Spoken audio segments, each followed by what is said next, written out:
Okay, so hello and welcome each and everyone to a monthly live session, Living in the Flow. Over to you, dear Tanya. Hello, and thank you very much, everyone, for joining us for this delicious sensuality. Today, that's our theme. It's already, oh, exquisite. Exactly, and look, if you can see, we've got here tropical flowers, and I put some snowflakes on just to show that it's nearly Christmas, and I wish everybody a wonderful Christmas. And it matters not whether you spend it with your family or in a lockdown, or whether you're separated, or whether you are taking time for yourself because you're going through some really deep stuff and deep integrations. You are where you're meant to be. Look at your life, that you are exactly where you're meant to be, and let go of comparing yourself to other people, because they too are on their path and whatever they're doing. And things change. Like if you are in those deep integrations time, you're walking through the shadow of the darkness and shadow of all of sorry through the valley of darkness and all of these shadowy things. Don't worry, because you do come out on the other side. You come out integrated, you come out whole, you come out joyful, you come out just whole, completely different kind of being. Yeah, and there is really no way to be able to experience this delicious sensuality that we're sharing about today without sitting with those fears, without really being the one that is finally here. Finally, I am accountable. I can take care of all of that which seems to be broken but is not. And this, I believe, is such an important piece that many times, as a small human self, we believe ourselves to be broken. But in fact, we've never been broken. We've just left some pieces here and there in order to experience that kind of thing, that kind of separateness. Anyhow, the only way to be able to experience oneness, reunion within, is to sit still so that that illusion of brokenness can dissolve, so that those walls that have separated us, which were put there in on purpose and for the reason of experiencing something, and now something completely new. How creative we were to experience something completely different, that's radically going into separateness so that we could radically become love all over again.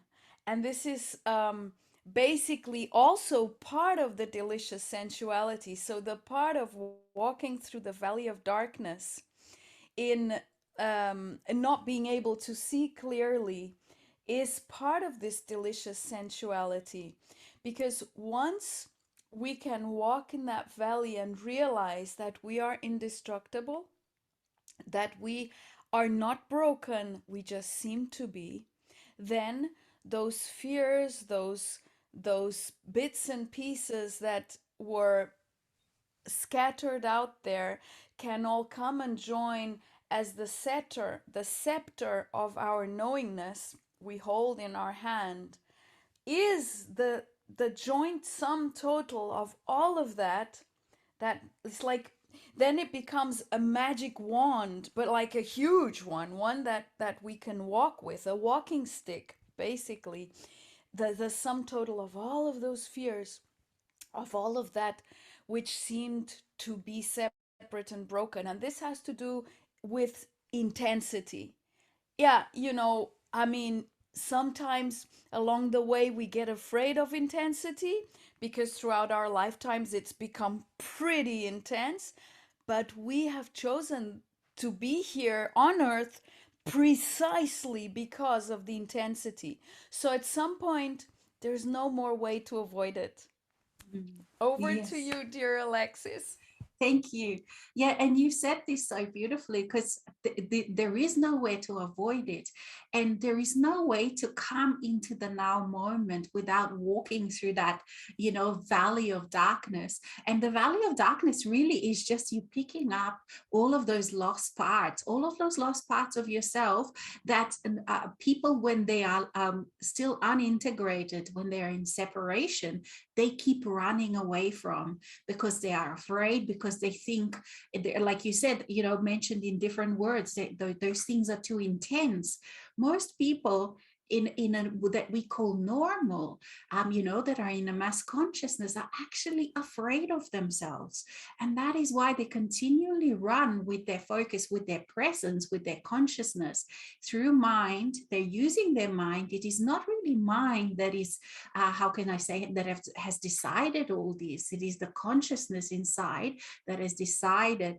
And then it focuses in the mind, and then the mind takes it into the future, takes it into the past for worrying into the future, because you continually worry about things. You continually maybe think what you have to do, but you are not present in the now moment, because when your presence is in the future, you can't actually do or sort out anything in the now moment, because you're not present with yourself. You're not present with your body. You're not present with anything. You're not present with your soul. And then another way is also to go into the past and to try to change it in your mind.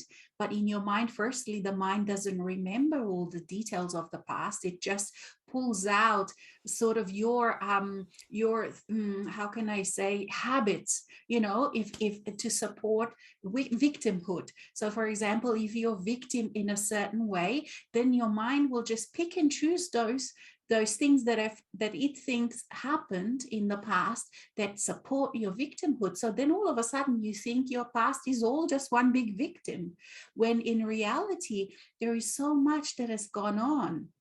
And then there are, of course, those levels and layers that you go through. When you're in the mind, you think, well, the past, you can't change it, because through the mind and you going into the past, you can't change it. And then as you're integrating yourself, you're coming back to yourself, which meaning into this now moment. And in this now moment, then all of a sudden that magic happens, when you realize that the past is very much alive, that the past also is actually present here with you in the now moment. And it's very different to what you thought, what your mind thought, because you are all of a sudden now in the now moment, in your senses, rather than just in the mind. Mind is also one sense, you see, and it's got a particular job. And its job is not to run your life, it's not to tell you about the past, not to change your past. But when you are in the now moment, present, allowing your greater self, your grand self, your soul self, then it becomes really possible. Not only it's possible, but it's normal and natural that the past keeps changing, because everything is in the now moment.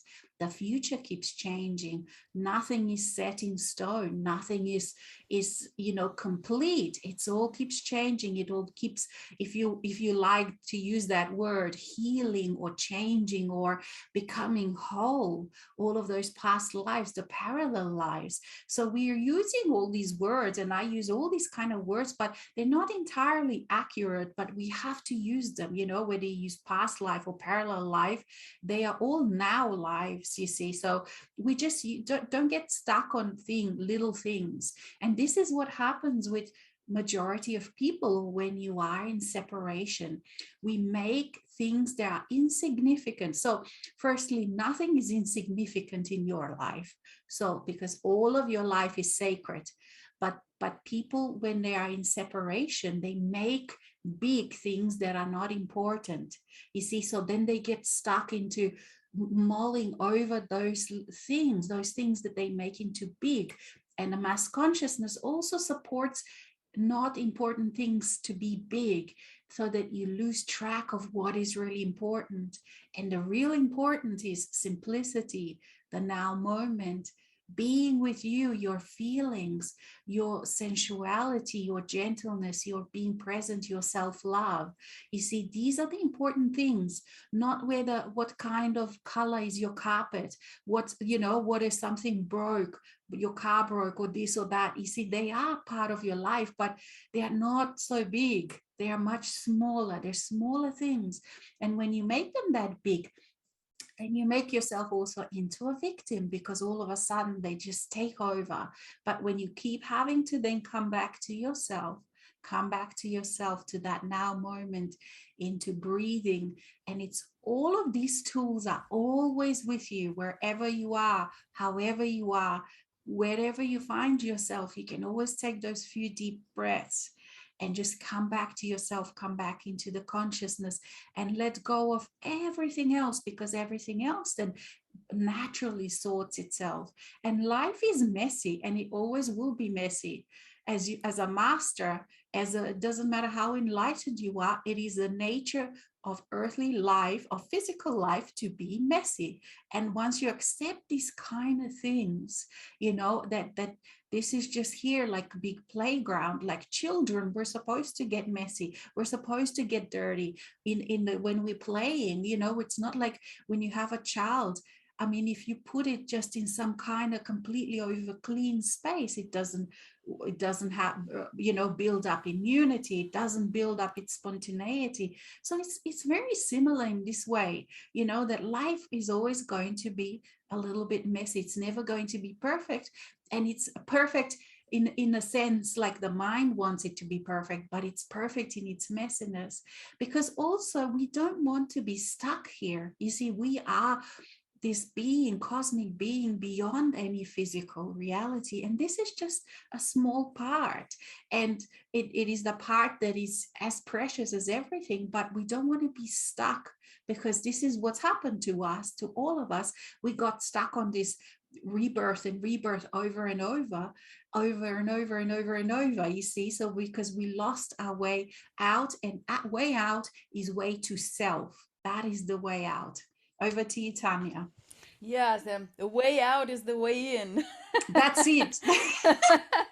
And regarding the messiness, actually, then that concept disappears, because the way then we perceive, as we were able to embrace that messiness, to embrace all of that which seemed to be inappropriate or unacceptable, or whatever it is for each one, all of a sudden the concept that there was something so bad that it could not be embraced disappears, and therefore then it's no longer messy in the way that we would judge it to be wrong. It's just completely free. It's so free that it's messy in a different kind of sense. And that delicious sensuality is that splurge of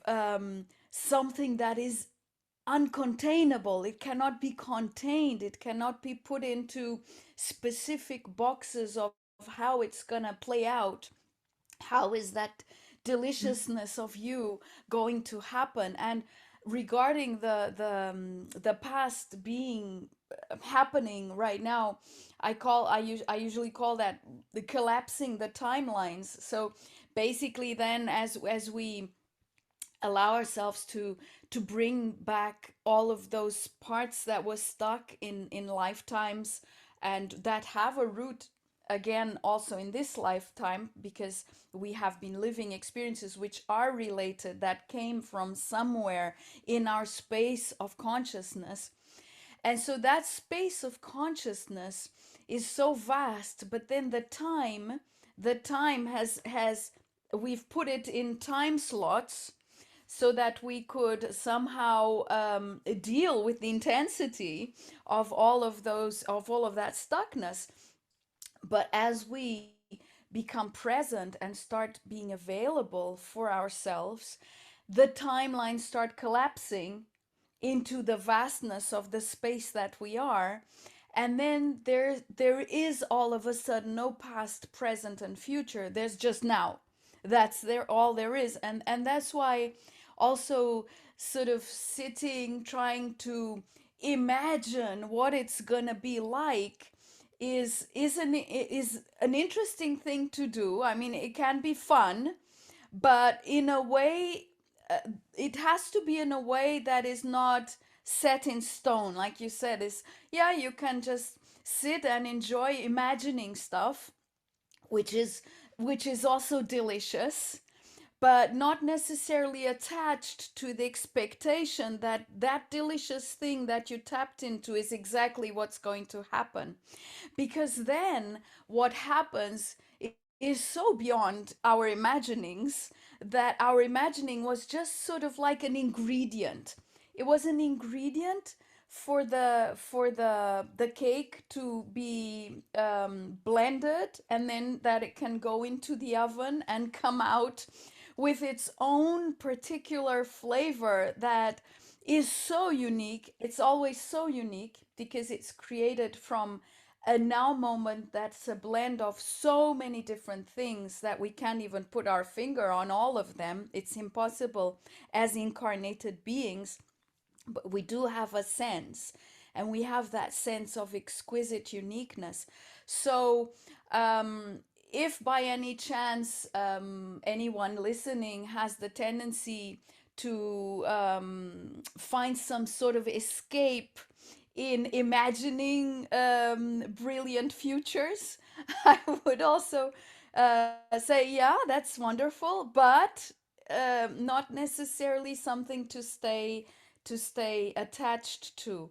It is one way of creating new potentials, of putting those potentials out there, but that not necessarily that you're going to experience them in that way that you are imagining. So basically, leaving the door open, leaving the door so wide open that even the potentials that you could never imagine are also yours, and they're all yours. And that's why it's so intense, because it's just all possible. And that's what we mean when we say that nothing is impossible. It's not that you're going to stand on the roof and jump and think that you're Superman and all of a sudden you're going to fly. That's not what nothing is impossible means. What nothing is impossible means is that this cauldron of potentials that is born from the collapsed timelines into the now moment, and the sum total of all that we are beyond our perception and conception in the whole universe, the whole universal one that we are, all of that together creates the possibility of all impossibles.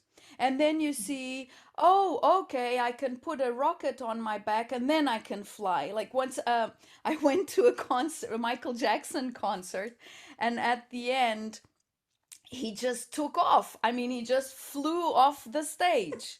And so, yeah, so you can fly. Of course you can. But I mean, you need something that you've created for that Mm. purpose.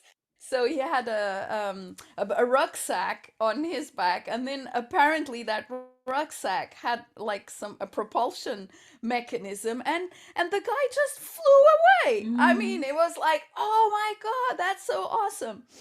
And it's basically this, that it means that there are no limitations and nothing is impossible, is that there's always more than we can ever Mm. even begin to Mm. imagine.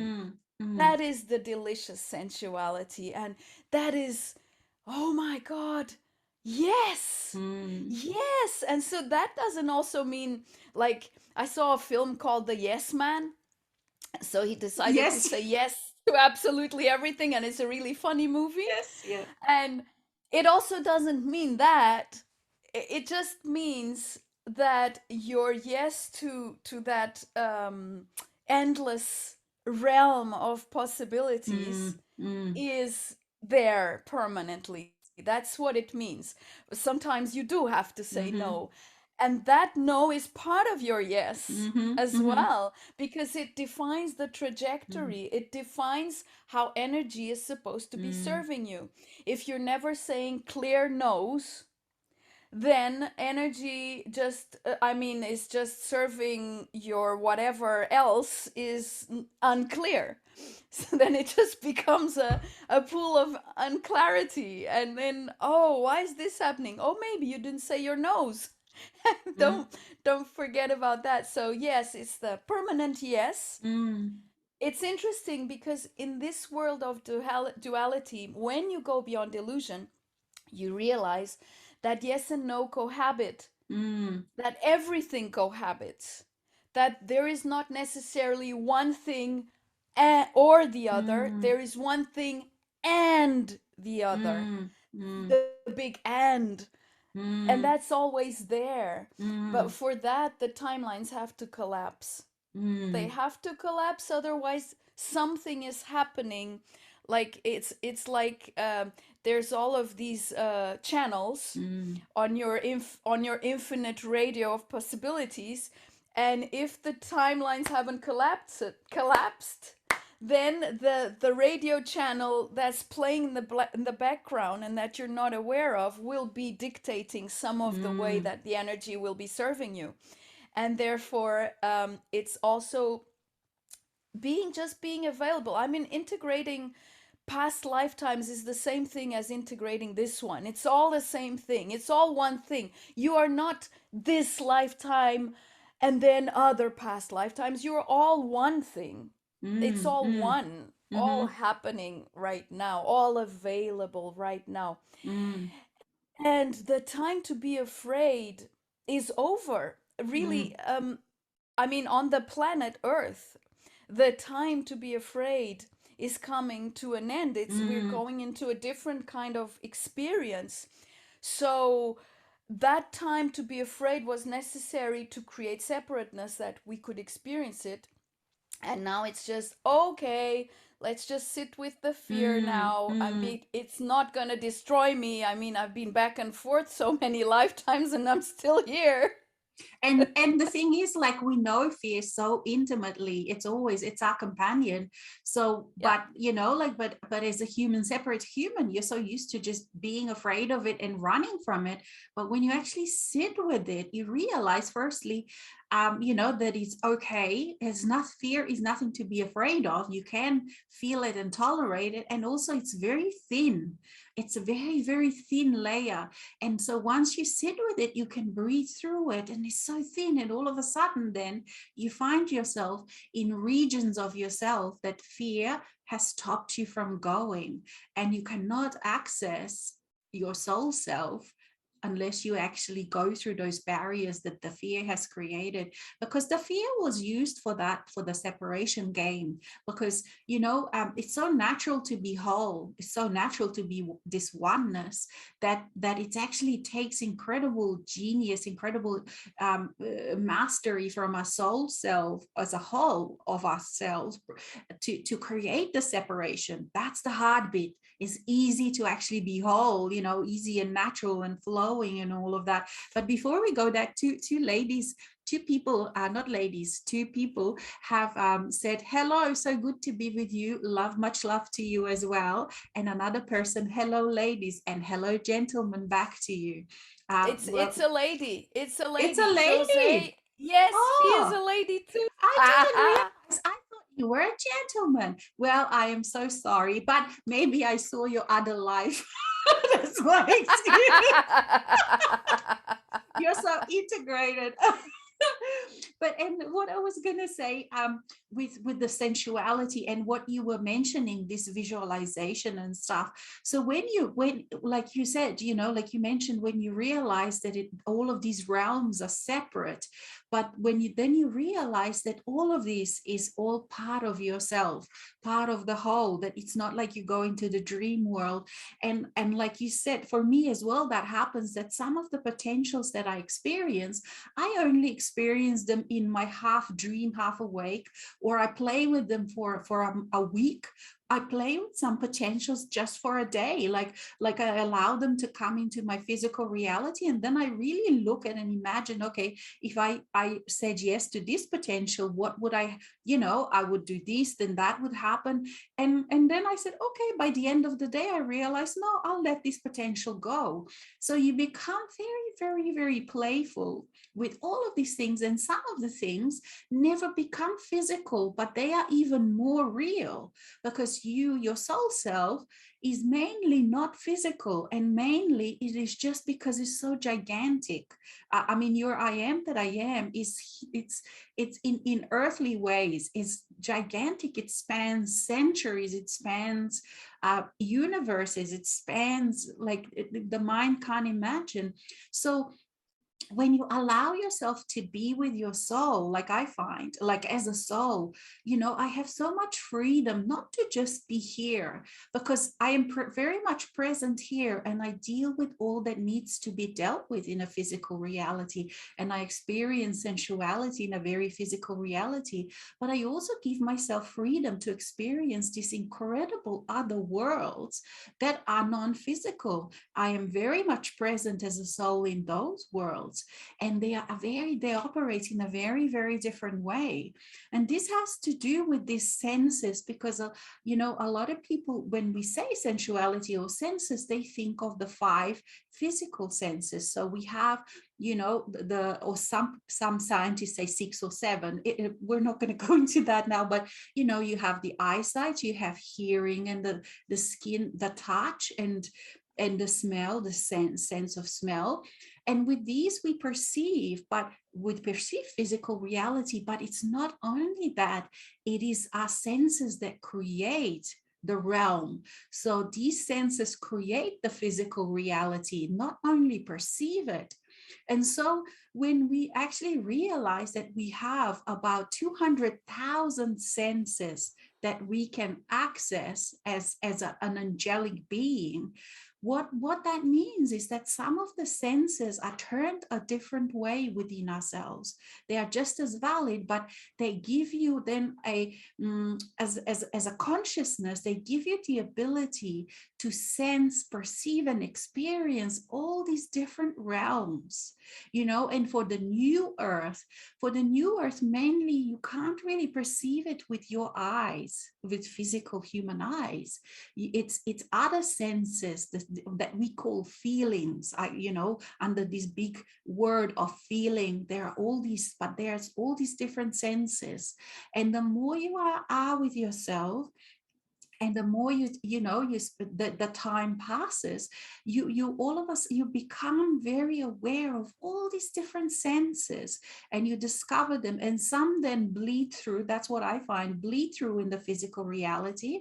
And my physical senses also change. So for example, let's say, there was time when I was really noticing this, because it was so new, and I could feel through my when I was walking by the ocean, I not only could feel the ocean water, I could actually smell it with my skin. So your senses become expanded. They're not just put in, nothing is anymore very boxed like.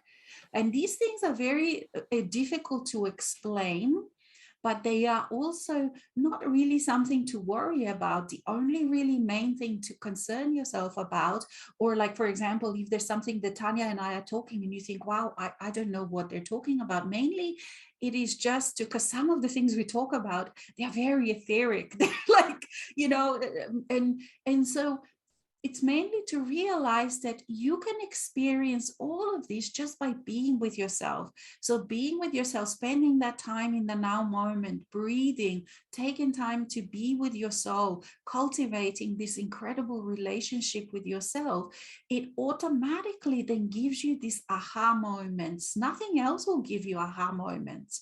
You see, you can participate in lots of things, and that helps, but it is your soul self, not that it's separate, but these kind of more ancient parts, if that's the right word, that will teach your humanness. They will teach and show, and all of a sudden the consciousness will allow you to perceive all these incredible ways of being, all these different feelings that then give you access to all these other realms. And then you can sort of feel, our non-physical friends, and you can feel and hear them and understand them, because it's by these feelings that are really senses. So when we create these new worlds, we create them by becoming aware of these senses, and those senses then take us into these new realms and new worlds that before we were completely oblivious to. And that also then enriches the physical experience. So there is so much more to us than what we thought, and like Tanya mentioned, you just open yourself up, because the experience of it is quite different than what we imagined. Because before, our mind couldn't tell us anything about these senses, because the mind doesn't feel them, the mind doesn't perceive them, the mind doesn't perceive other realms. It just perceives its own realm, which is quite small compared to the wholeness of you. And so it doesn't have, it's like, let's say if you try to fly to Mars, and you try to use your little Vespa, you can't, Vespa is great, there's nothing wrong with it, but if you want to go to Mars, you need something else to experience that. Over to you, Tanya. Lovely analogy. I love that one. Really wonderful. Well, in within that context about the feeling and how you're Mm, feeling and being with yourself. Yesterday, I was having a session with someone, and a really neat, cool tool came up for her. So I'll share it. It was the joy barometer, the joy meter. So basically the invitation is to, as you stay with yourself, if and look around and feel into your life, into your work life, into your family life, into your friend's life, into your life only with you. Where does your joy barometer stand? Because really, one of the most exquisite ingredients, or I don't know how to call it, but well, characteristics of the nature of essence is joy. And there is joy in all experiences when coming from essence. And so realizing, just sitting with yourself and feeling and sensing where is your joy barometer will really be a great way to help define where you need to take action, in the sense of, okay, here it's stuck. So I sense it's sort of, because sitting with the joy barometer or the joy meter is just feeling or sensing what is it that could be in your life, that you feel, that you sense from your knowingness, that would bring that meter high up.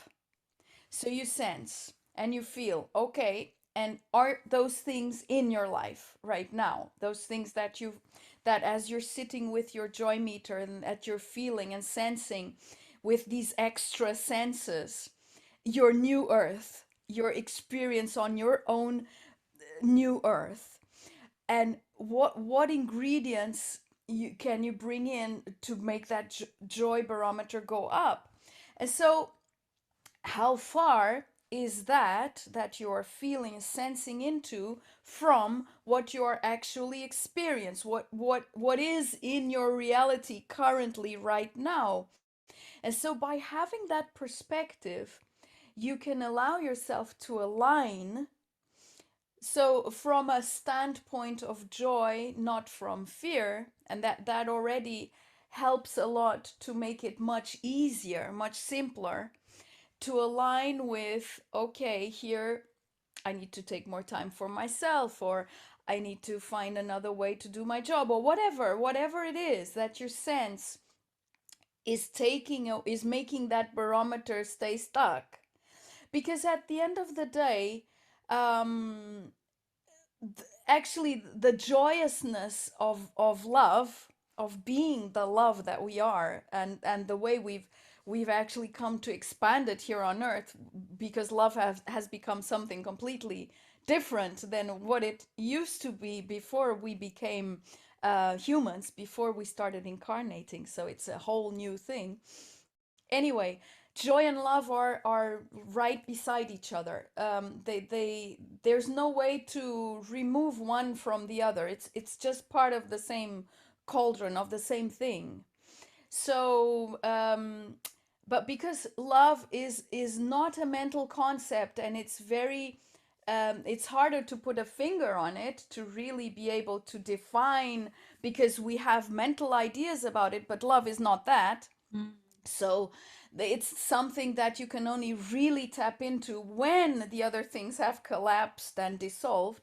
Joy is possibly a much easier way to look at your life and really come back into the joy, because then the joy itself, when you're experiencing it, when you're living it, it brings in everything. It brings in the cash flow, it brings in the experiences, the people, the mm, situations, every single thing that is of that nature. And it is intense, yes, but again, that's what we are. I mean, we have never not been intense. We just mm, numbed ourselves mm, down mhm, in order to be able mm, to come to this point where we say, okay, bring it on. mm.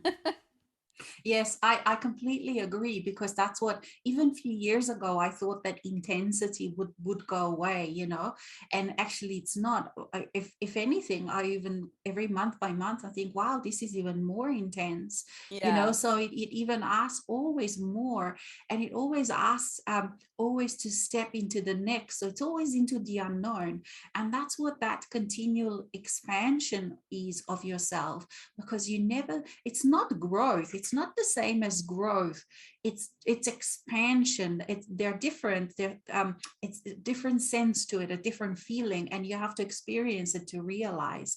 And there are all these subtle differences in all these words that I used to think were one thing, and then I realized, wow, but they're actually quite different, and they all are quite intense. So the intensity, I can forget about. It doesn't go away. It is more so I feel everything more intensely. I feel other people's fear more intensely. I feel other people's worries more intensely. I feel other people's energy. I feel my own, everything.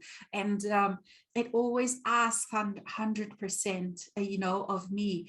And with this love, a lot of people, you explained this joy and love so beautifully. And for me, I remember when I first realized, and that's many years ago, about a thing about love, because I was always kind of expecting, and that was kind of what the society or something taught me. I can't say what taught me, that I can actually feel love through others, that others have to love me, and then I will feel love. You see, somehow that other people have this magic wand. And then when a great shift happened for me is when I realized that the only love I will ever feel is the one that I actually feel. And this is such a huge realization, but it is also such a simple one. And it's just something that people really, when they're caught in that separation, don't realize. And so they're constantly on this chase for love, and they constantly attach themselves to others, to the objects, to possessions, to identities, to jobs, to who they, to their professions, to whatever status, all sorts, because they think that if something else feels love, that they can feel it, but it's not true. So even if other people can demonstrate their love for you by gifting you, by being considerate, and all of those things that mean, but you won't feel their love. They feel that love that they're giving.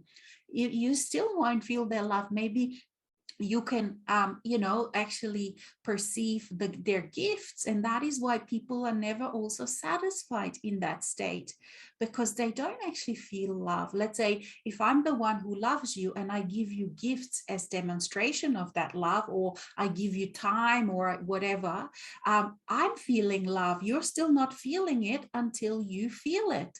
But once you start then feeling that love, allowing yourself to permeate you, then you realize slowly for me, it was like a fairly slow process that I realized, wow, it's not dependent on other things.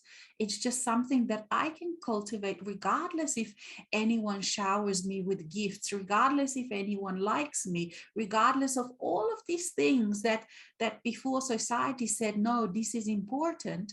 None of that was important. And this is where, people sort of look for power and they feel powerlessness. But this is the self-empowering thing. When you take back ownership of all of your feelings, of your sensuality, you take back ownership of your love. And so in the same way, everything else that you feel, you realize slowly over time that is your choice. I realized, wow, so if I can feel love regardless of what other people do, that's incredible mastery. And then I can choose all these other things that I can feel. And then I can tap into all these potentials, and I can choose different potentials than what the society is choosing, especially right now when they're choosing fear, when they're choosing battles, when they're choosing all of these things. And it's because they inside of themselves don't feel safety. Inside of themselves, they don't feel freedom. Inside of themselves, they don't feel joy and love. And so they feel controlled by others. But when you start really to feel these things, own them, they are yours. And when you realize I can feel whatever I want to feel, and it's right, exactly what I feel is absolutely right. There is no one out there that can, well, yes, they can have opinion and that's their right, but there's no one out there that can actually boss me around to tell me. They can try, and then you say no, you see. So these are the kind of real empowering things, and they are always present with you. That's that simplicity, the brilliant simplicity of each one of us that is imbued in these incredible tools into the everyday physical reality, where it's a lie that you have to go somewhere, that you have to chase something, that you have to become something. All of those, nothing wrong with them. They are the joy to experience, but they are not the giver of these very basic but incredible self-empowering things, which are owning your own feelings, your own love, your own joy, your own freedom, and owning it, feeling it, and playing with it and exploring with it, and allowing yourself for all of these feelings and internal happenings, not the mind, not up here in the mind, but in your body, in the presence of now moment, which you come into through breathing. You allow yourself to expand for all of these things, to show you who you are, to show you what you can do, to show you your talents, to show you who you really are and what is possible, to show you potentials. That's how you see potentials. You don't, that's how you feel potentials. That's how you allow all your talents to become real. And as you own those, then all of a sudden you can then open yourself up to more potentials that, for example, 2 years ago, you wouldn't even dare think about that this could also be you. You see, that's how you cultivate yourself as this incredible garden that includes all these things, and everything that you have inside. You have everything inside of you, and this will then show you who you are, show you the inner ropes, so to speak, show you the inner empowerment, show you the strength, how you can say no, how you can say yes, how you can leave some situations that are maybe abusive. And by abusive, I don't mean that someone has to beat you up. Perhaps, your workplace is abusive, and perhaps before it felt okay, and all of a sudden, because you're now honoring yourself, you're now loving yourself, you're allowing to feel those feelings, you realize so many times, that's what you realize, wow, this is actually an abusive situation that I'm in, but I didn't know that before. And that's how you, let's say, improve your life in a way that you become more free and more joyful, because you realize it, you see how awful it really is, because before it was just normal, but now with more consciousness, you realize so many things that are barbaric, really, that are very toxic. And then you just deal with them. You don't beat yourself up that you've allowed that kind of situation, that you've allowed yourself in that kind of situation. So that's another incredible tool that is essential on this journey, that you stop beating yourself up. You just realize it. You learn how to move on, and then you move on and you change your life. And so all of a sudden few years pass, and all of a sudden you find yourself in this incredible free and joyful life that didn't happen by accident. It happened through your mastery. It happened because you own yourself. It happens because you own your feelings, you own your values, you own who you are. You don't have to define who you are. You don't have to ask your mind to write down who you are, because you can leave that freedom and mystery and that openness for everything to come in. And then you just continue to explore, and you continue to evolve or expand in this way, and you continue to express yourself through different creativity, through different things that you didn't think were possible. And your life is actually very quite different than what it was before. And but it always asks 100% of you, and it always supports you as well. 100%. You are never alone. You always get this continual well of well-being that supports you. And you also experience frustrating times, crappy days, some all sorts of things. And you just learn, okay, yeah, even this will pass. You move on. And it's these kind of skills that really make your life so completely different. And it all comes from within. Over to you. And it's interesting also because being available to change, to Mm, continuously change. Like, for instance, you might have said yes to something at a certain point, so to a certain partnership, to a certain job, whatever. And at that point, that was okay. And it's not that it was toxic or anything, that was just perfectly fine at that moment. But the thing is, things change.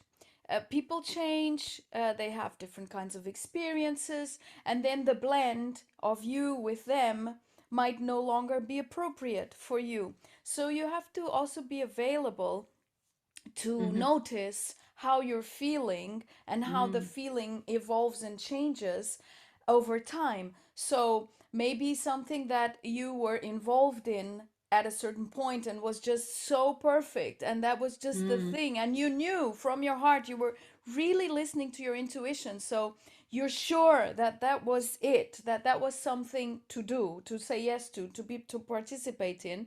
But then at a certain point after, like, it doesn't matter how long, can be a day, a week, a month, a year, whatever, it doesn't matter. Just because you're in touch with yourself, you start feeling something has changed, something is different, the interaction is no longer fluid, there's eventually starts to be feeding, energy feeding or whatever. You start feeling it, you have these senses, because having those senses open also gives you the opportunity to be very, very aware of things immediately. mm, And so you feel those shifts. And then it's just, oh no, and now what? Like the human will be, oh no, maybe now I have to leave this, but then what's gonna happen, and how am I gonna do that, and or are they gonna be hurt or whatever, all of those things, that come up. But the main thing is you have to choose for you. And if you stay in that situation, you're actually being a nuisance to yourself and to the other people too, because you are just condoning and perpetuating mm, a situation that does not provide freedom, that does not provide balance. So, um, contrary to eventually what one might think, that oh, but if I leave, then I mean, they're gonna be angry at me, or this or that, or whatever, doesn't matter.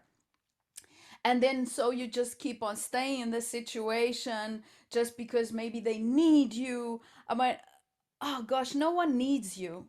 I mean, yeah, this is maybe hard to digest. no one needs you in that way, that you have to stay involved in something that is imbalanced just for the sake of being needed. And so if you're going to remove yourself from that situation, you're going to allow that person or people to realize maybe they do have the power that they were Mhm. somehow trying to get from you, like trying to get Mhm. that whatever stability, whatever you were providing. If you're always there playing that part, and then it's no longer a true part because you're no longer feeling whole, you're no longer feeling fulfilled, you're no longer balanced, so then Mm. it becomes a lie. So then what you're providing is just a lie, nothing else. And they will never be able to stop and feel shaken to a point where they need to just dive inside, because we all know, all of us, every single one of us knows that while we are evolving, the only way we really stop and look at things is when we're shaken, is when things are shaken, is when Mm. somehow we have to.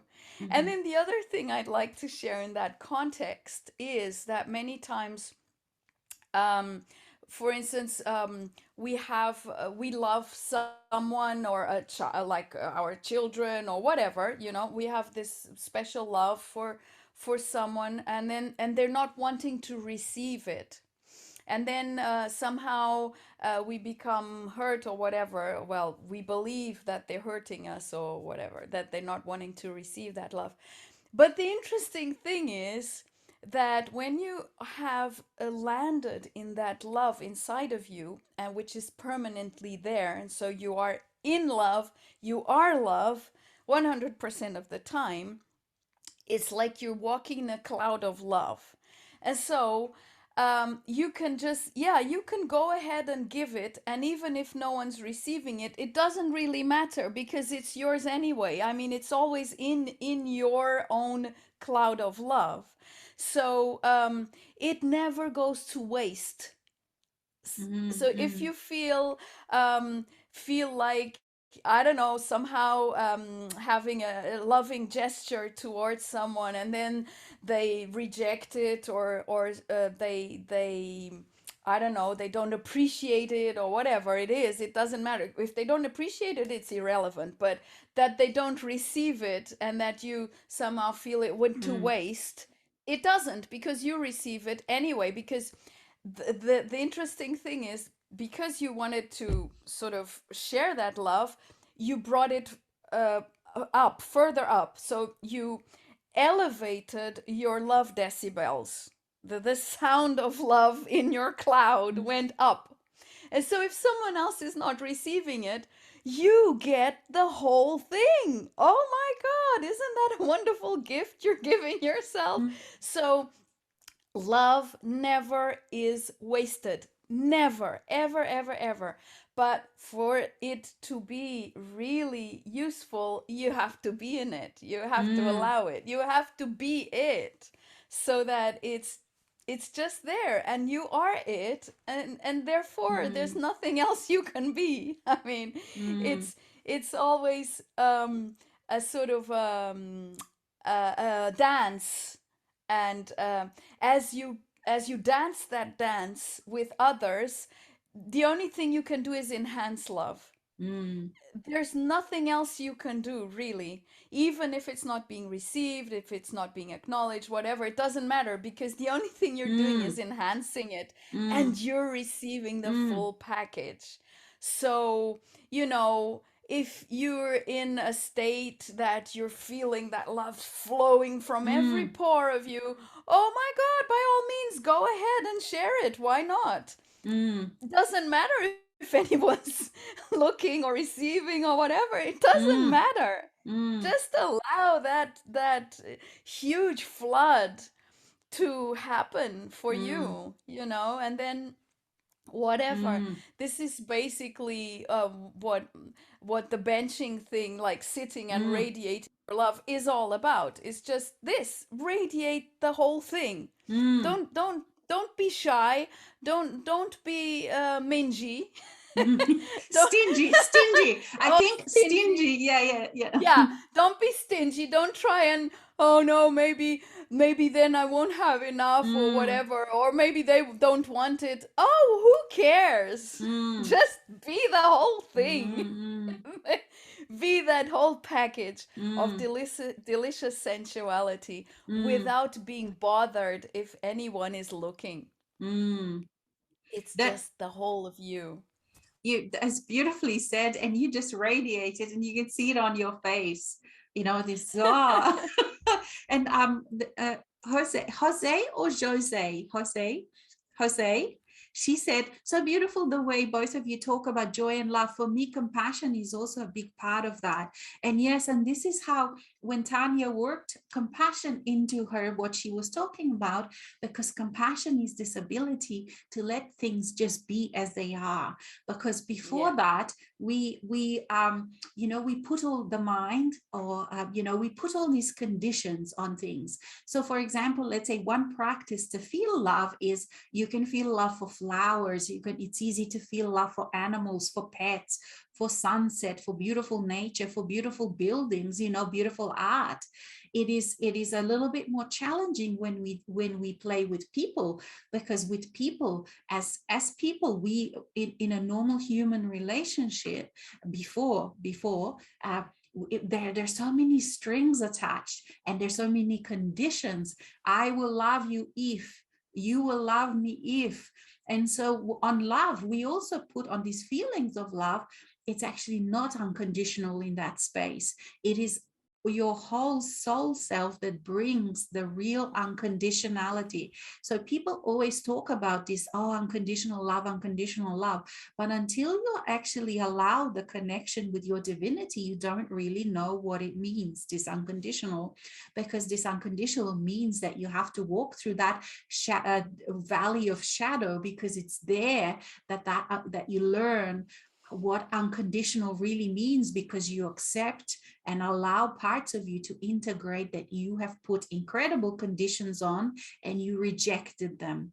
And so in there you learn how the soul part, if we use words that separate these parts, which are really all you, but the soul parts teaches the human part, not teaches but just its presence.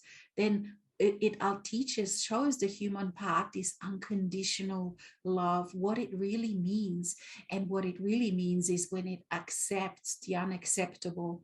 And then, so when you come through that, you really realize, and you've redirected your energy flow. So instead of being horizontal, as feeding, as needing things, as needing acceptance, as needing all these things from others, as in a way of feeding, you've by that time redirected yourself, so that you need all that you need comes from your inner self, comes from this inner well.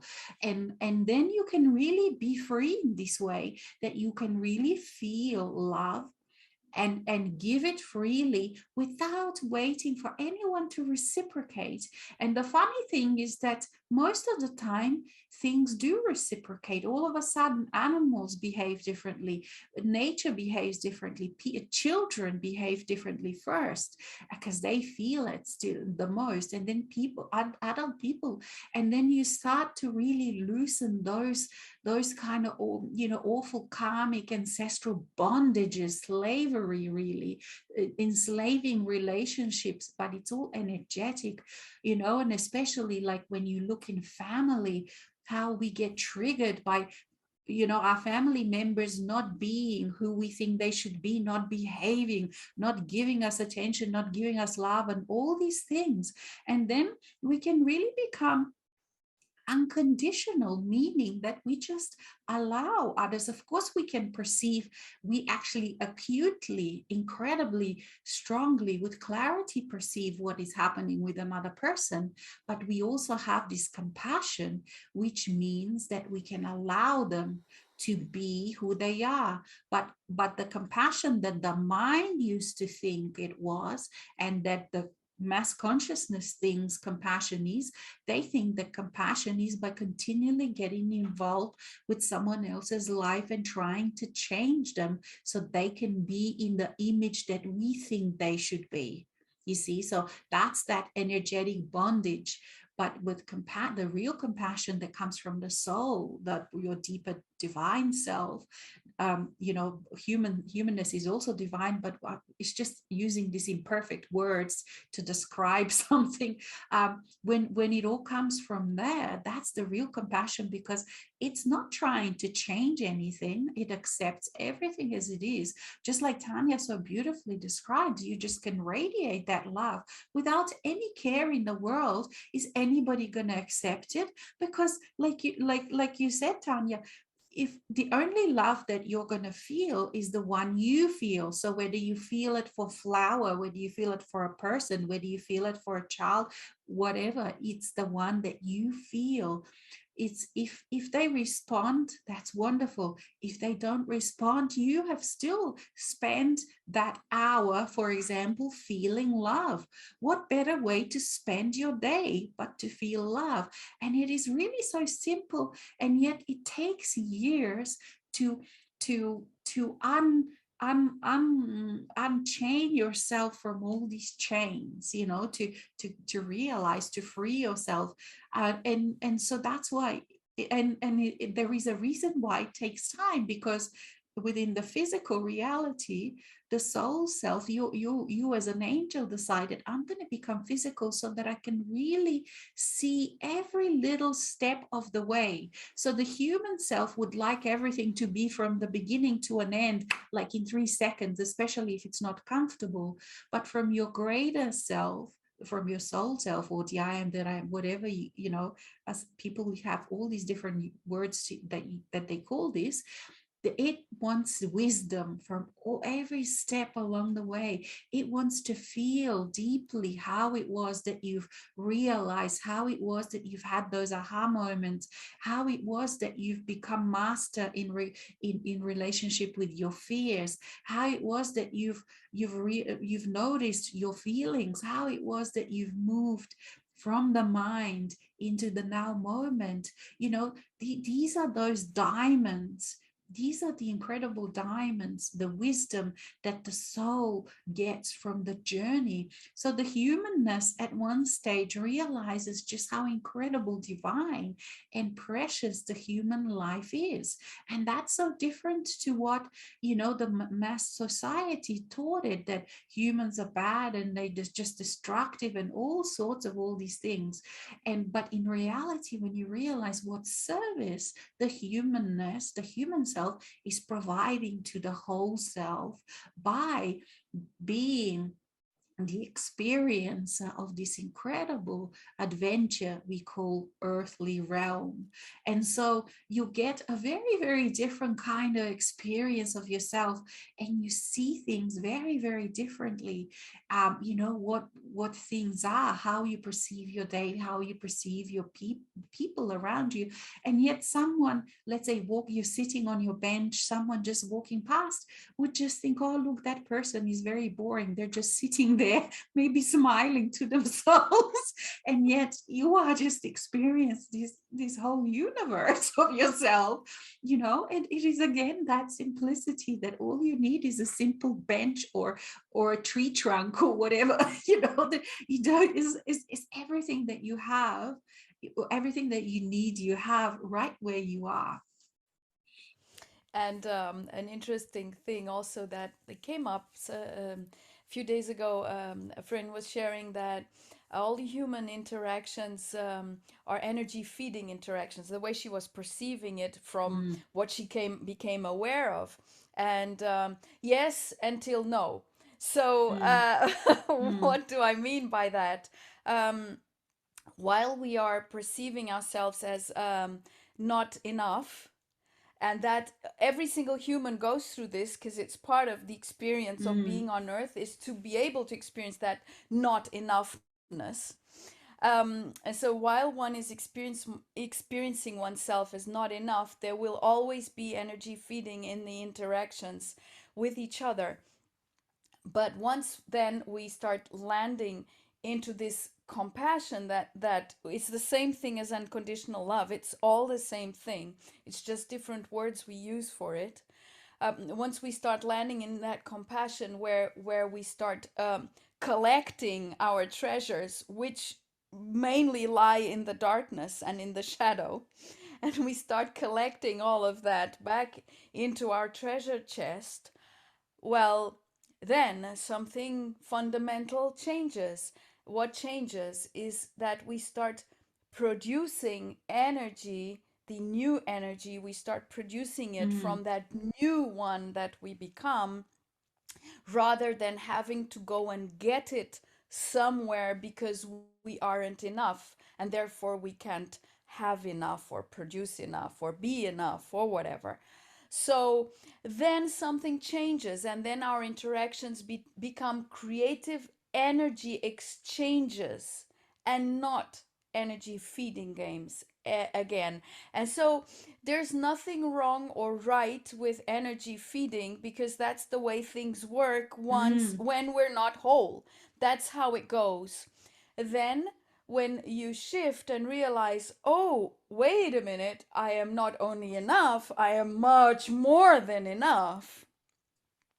So something fundamental shifts inside of you because you are conscious of that. And consciousness is that which makes energy move. It is consciousness that defines the way energy is going to serve you. mm, So if you are in a consciousness of fulfillment, of wholeness, of contentment, of bliss, of compassion, unconditional love, all of these things, then energy will be serving precisely that kind of mm, consciousness. And in that kind of consciousness, energy is exchanged mm. in a way that is creative. And why is it creative? And Because pleasurable, you're not and it's very exactly. pleasurable. Yes. And that's why it's creative, because something new comes of it all the Mm, time. Some you mm, are enhanced and the other one is enhanced. So instead of being depleting, which was the energy mm, feeding thing, in order for you to get energy, the other one had to be depleted, and vice versa. Now it's a completely different thing. It's enhancing. So in this creative energy exchange, we enhance each other and we expand through it. And basically on earth, it's not possible to create without this incredible network of all. Like, for instance, if you go and buy a car, right? I mean, yeah, you decided, you mm, created the possibility, all of that, but someone had to collect all of the raw materials and then bring them into the mhm, factory, and then they had to be put together by other people, and then they had to be taken to the car stand, and all of these things. So there are always others in this creative energy exchange. That's the way it works. So we are here finding out about our own wholeness and tapping into the pool of all of the collective. mhm, So the collective is always serving our mhm, wholeness choices, be they wholeness or not, because we can be choosing from a point of lack, and therefore we have to use mm, effort, and we still manage to create stuff. We still manage to put our life together and move along, mhm, but it's always a co-creation at some level. And a co-creation, not meaning that we need each other, it's just the thing, it's just how all of this works. It is a co-creation mm, one way mhm, or another. mhm, mhm, So basically, if you're in that point that you are that vessel that recognizes herself or himself as wholeness, oh my God, imagine, like, if you can see the network, what changes in the network. And now if there's 100,000 of those, and there's a million and a billion, and oh wow, wow, that network just becomes such a blast, mm, because the possibilities of that creative energy exchange, they just become, oh my mm. God, they blow our mind. Yeah, they do.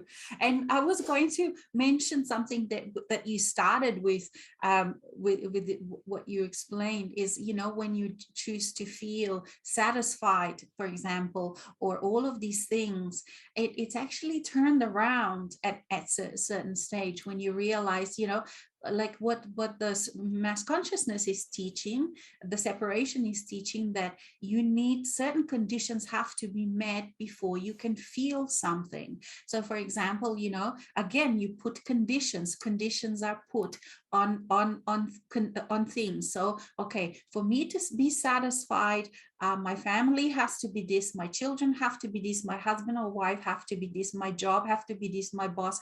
You see, we put all of these conditions, and then I will be satisfied, you see, or Yeah. and then I will feel joyful, or and then I will be able to one day do something, that one day. But the trick here, what happens is that you actually turn this around, because you realize that we, each of us, are a creator of our own reality. That means that I have to feel something and experience it first, and then it creates its, it will flow into my physical reality, because my energy will respond to what I've chosen, and how I've chosen it, by that I allow that space to flow into me.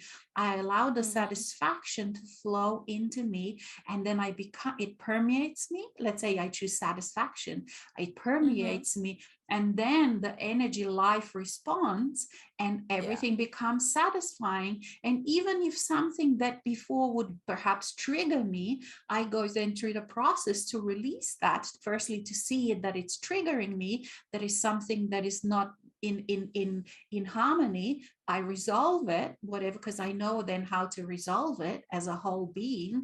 And then there are lots of different things that have happened in this creative process. Yes, you Yeah. firstly allow that feeling, everything starts changing. But then that also means, because we are physical, because we are human, we do also have to do some physical things, which means that perhaps we need to allow some other people in that weren't in before. And you go through then meeting someone new, and perhaps in the past you were uncomfortable with meeting. You see, all of these practical things still happen, but happen with your self-support, happen in a very, very different and not stressful way, but in a joyful way. But you keep having to choose. And when you actually start to really realizing yourself as a creator, and actually it becomes, can be a challenge later too, because then the mass consciousness, especially if you live close to, let's say, in the city, you're constantly feeling other people the way they are, and they are not in that space. So you can constantly be pushed into the fear, into all of this, until you really, constantly have to choose. No, I feel satisfied.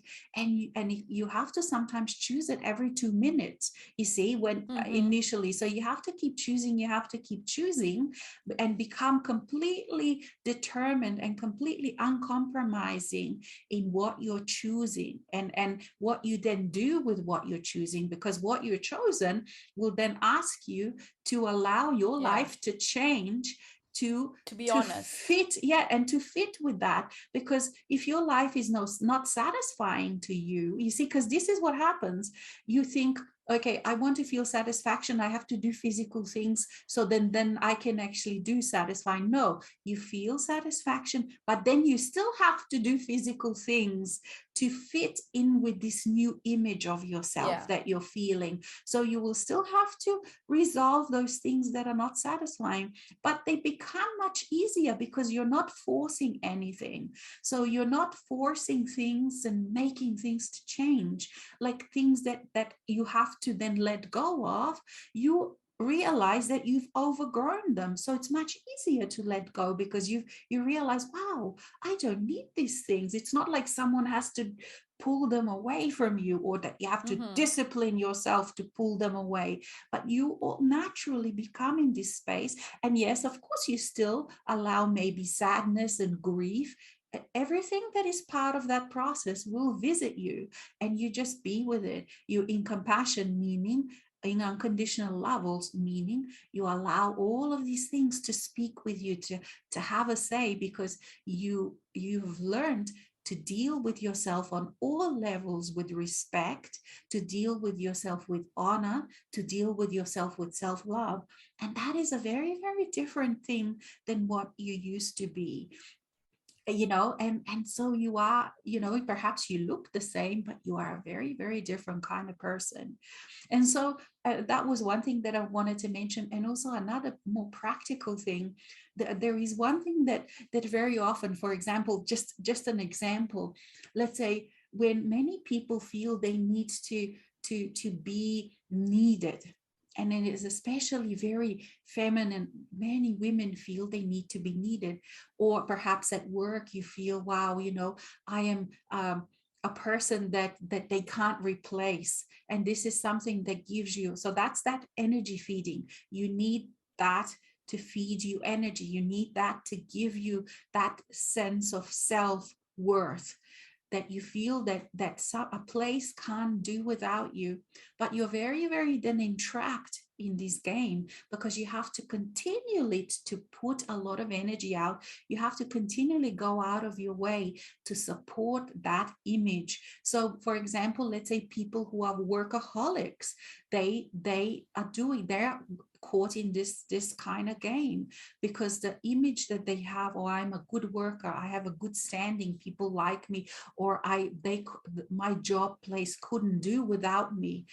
So you have to do a lot, and you experience a lot of stress to fit with that image, until one day then when you realize, wow, I am feeding, like Tanya said, it doesn't, you just one day you just realize these things, and then you start letting go of that, and then you realize the freedom when, yes, you have to accept that you are not irreplaceable, that many other people can do that job maybe even better than you, because while you were in that game, you were stopping for example, I'm talking this from self-experience, so I'm not talking about anyone else, but like maybe then when you leave, you realize, wow, whoever replaced me all of a sudden brought new things in, and new knowledge and new everything, and company woof, went up. So it's good for both sides. And I could be stuck in that shame and guilt and feeling bad about myself,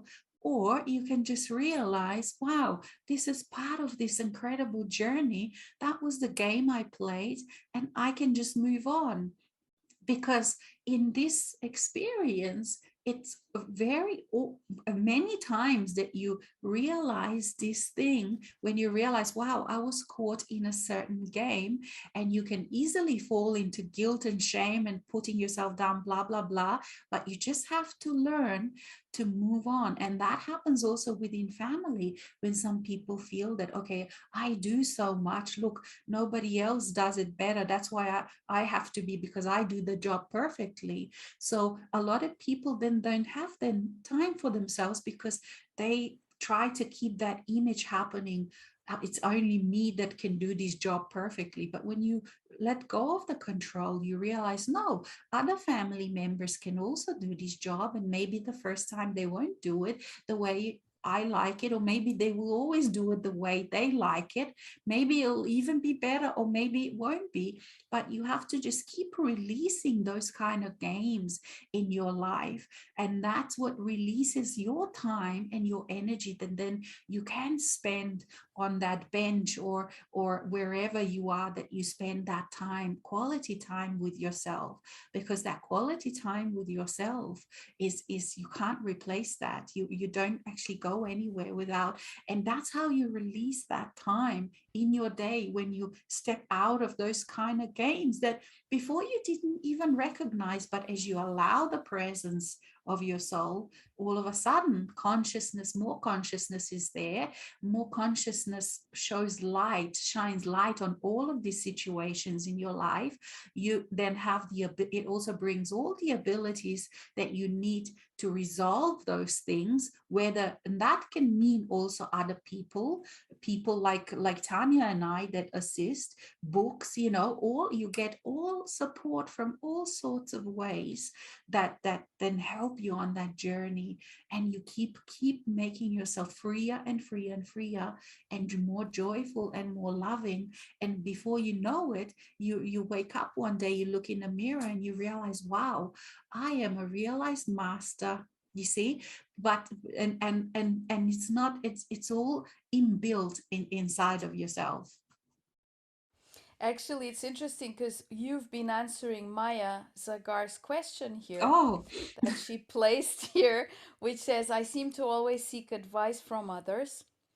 Okay, many give it to me without asking, but how do I listen to my feelings only? Mhm, And how to handle this in a relationship, as this mhm, feels like making soul decisions, soul, I mean alone, based on my energy feeling within me.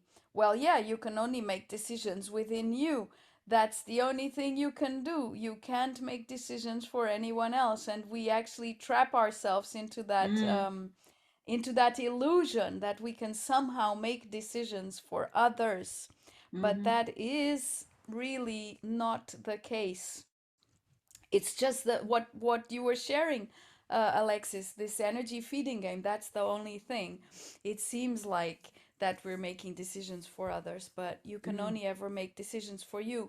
But once you start really making decisions for you and land in that compassion, then you can see the other from a different mm, light and have compassion as well for them being the way they are, for them mhm, behaving the way they do, but that you don't need to go into that. You mm. respect it, you don't have to change it, but you don't have to uh, Engage.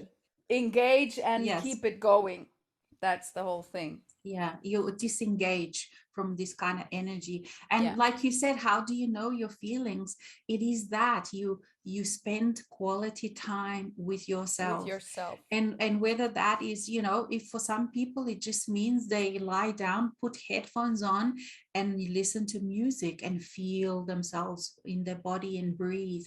And for some people you can sit somewhere in nature and observe. So one of the biggest things really is, for me, when the biggest change happened is when I committed to, okay, for 2 weeks I'm going to spend two hours a day sitting somewhere in nature and just observing, and keep coming back to myself, noticing what my mind is doing, noticing how my mind is taking me in the future, how my mind. And for a few days it was hell, because I realized, and it was shocking, because I realized how non-present I was, and how easy it was for my mind to take me. I was all over the place.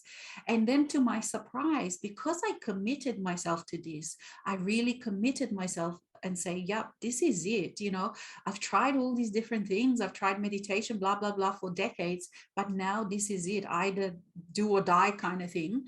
And then it only took like 3 days, and then the opening happened. It was so quick, because all of yourself, your soul self, is always present, and it knows everything that you're doing. So when you commit yourself, your whole part or your whole being is there to support you, and it doesn't want to hide from you. So in those mini seconds, in those few seconds that you managed, that I managed in those first few days, to be present in the now moment, I actually got enough from my soul, enough nourishment, all of a sudden enough openings to then be able to go to the next stage. So it was actually quite miraculous, because as a human, I really realized, wow, I am not alone. And I could feel my soul self as such a distinct presence, when I couldn't then say, oh, that was just an imagination, because it was real. And then slowly, no, not slowly even, you become so mesmerized, so supported by this, when you actually start feeling yourself on this level, that all of it, and then its presence of this consciousness allows you and helps you to deal with your life, that all of a sudden you manage to then find more time, because you, like I mentioned before, you step out of the games, you step out of doing things for others that they should be doing for themselves. You step out of all these things, and you become a much more, how can I say, decisive person, a person that others have to reckon with, within your life, because they know they can't use you. They know that you choose respect, so then they respect you. So then all of a sudden again, then you release time and energy that again you can then spend more time doing things that you enjoy. So you see, this whole thing really works in unison. It's not Mm-hmm. separated. It works within your life. It knows intimately how your life works. It knows intimately what you do. So for example, when I was participating at that time with someone else, my teacher, in this way, and he was doing his live sessions in some weird day, no, not on the weekend, and somehow my work just fixed itself so that I was always free. I never in 2 3 years or 4 years even missed a live session, and I didn't actually have to do anything special for it. And Yeah. then he changed the day to a different day, but my job also by itself changed. So again, I was free on that day, you see, because I did need at that time this kind of support. I did Mm-hmm. need it because you can feel, you become like Tanya mentioned before, you become very destabilized for a reason. You become destabilized because the old starts to break down, as it has to, because you've made the choice to become new. And so the old has to break down. So you need the support and you need the encouragement. And it's not that you're really seeking someone else to tell you, because you are actually choosing to continually to be with you, and in that space you learn your own wisdom, your own everything. But it just helps that you see someone who also is doing, experiencing simple things. And sometimes the advice the soul can give you is through another. So it's not that you have to choose, oh, no more this or no more that, but as long as you take that time for yourself to spend that quality time with yourself, so that you can practice that being present in the now moment, and allow the light of consciousness then to shine consciousness into every part, enlighten every part of your life from the inside. Then that's how